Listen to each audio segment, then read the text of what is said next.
हमारे पूर्व राष्ट्र प्रधानमंत्री अटल बिहारी वाजपेयी जी का जब निधन हुआ था तो हमारा झंडे को क्या किया गया था, झुका दिया गया था।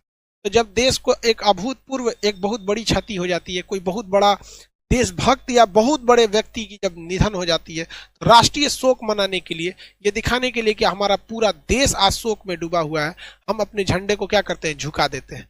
अब एक होता है उल्टा झंडा। उल्टा झंडा का मतलब ऐसे नहीं होता है कि लकड़ियां ऊपर कर देंगे, ये उल्टा झंडा नहीं है। उल्टा झंडा का सेंस क्या होता है कि केसरिया कहाँ हो जाएगा, नीचे, केसरिया कहाँ हो जाएगा नीचे, और ग्रीन वाला कहाँ हो जाएगा, ऊपर।